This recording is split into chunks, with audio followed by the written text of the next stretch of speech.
Welcome to the Bougie Black Brother Network.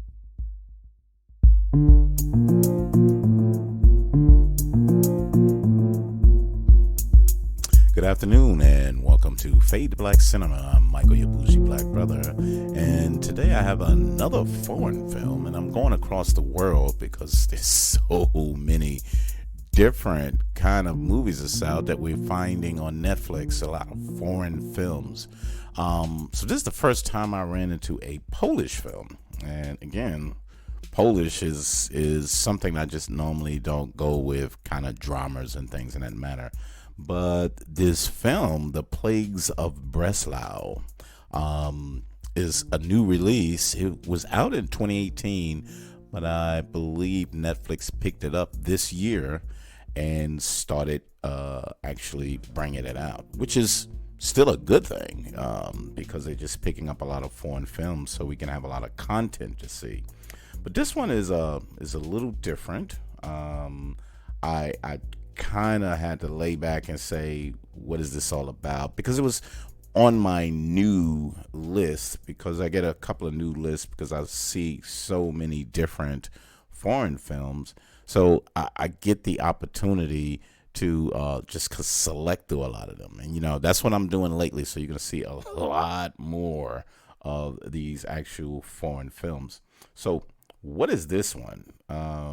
This one is after a body is found sewn inside of a cow hide. Yeah, a cow hide, the skin of the cow.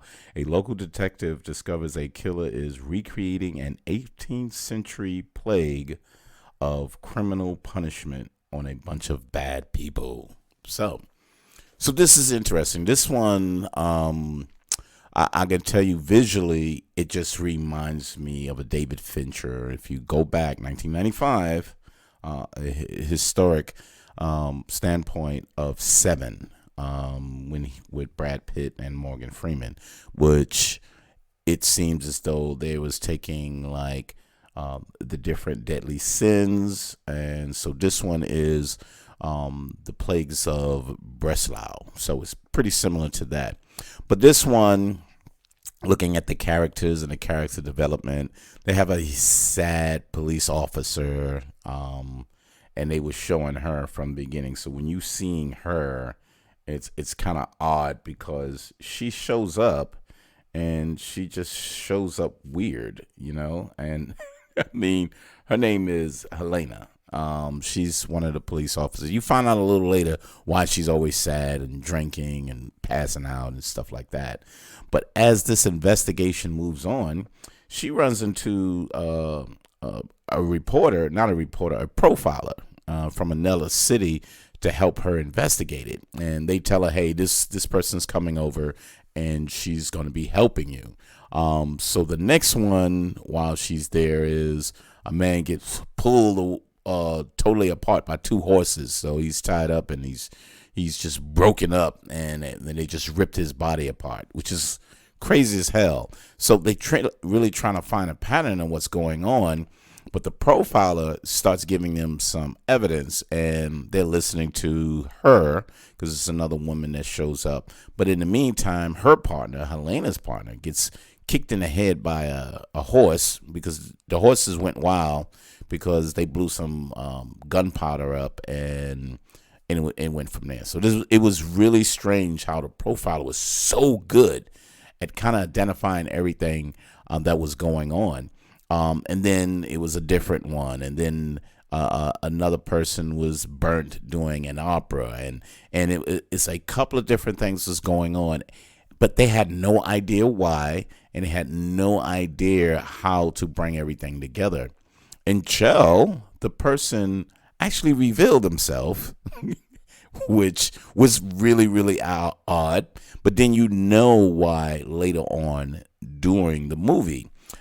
Pretty fast paced too. The good thing is, for some reason, I'm getting all of these shorter movies that gets you straight to the point, get you straight to the storyline, and it doesn't linger.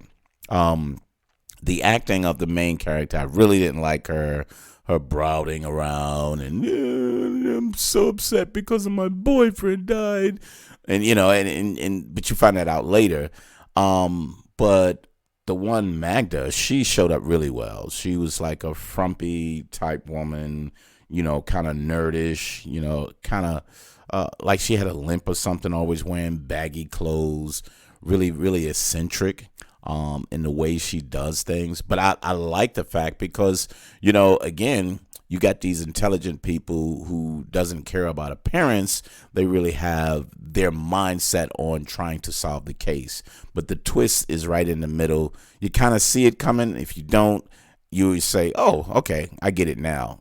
It was a simple premise. So this movie is basically nothing that you haven't seen before.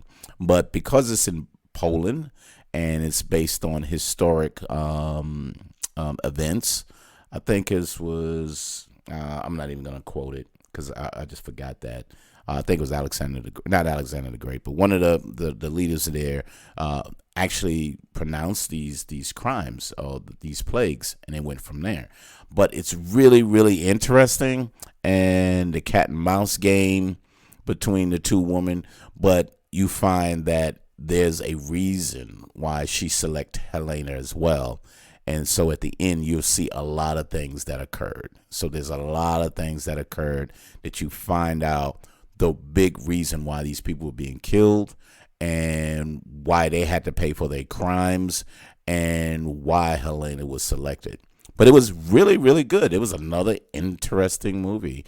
The critics go back and forth. Some of them are, oh, man hater. That's usually the chauvinist that always thinks about, well, because there's women leads, it still should be a way they want it. They want to show more sex for women, and they want to say, no, they don't have to be that way. There's intelligent women that are out there, and, their lead role was fine. She just wasn't just as a good actress for me, and I think they could have made her less brooding and this melancholy, just badass that I really don't care. It could have been developed a little better. I think if you would have put maybe 10, maybe 15 more minutes to the movie, you could have understood a lot of things about her. And then they went through Magda's background quickly, that you kind of figured it out, but you just didn't see the anger and everything that built up into what she was doing. So really good movie, worth seeing. The Plagues of Breslau, Breslau. So on Netflix, that's what I've been on. I'm going to be on them for a little while longer. But The Plagues of Breslau on Netflix, very, very good, worthwhile movie. And I'm being very selective. A lot of ones I'm giving up in between, so you'll never hear about them because I'm not wasting my time. Fade to Black Cinema every Wednesday, movies or TV series that I'm checking out, and you can check out with me, so you have at least an idea what's coming out or what's out, and then just go from there. Michael, your Bougie Black Brother. Check me out on Bougie Black Bro on Instagram and Twitter. The Bougie Black Brother Network on Facebook. And just go to the website, bougieblackbrother.com, so you can see all the other podcasts. Well, thanks for stopping by, and we'll see you next time on Fade to Black Cinema.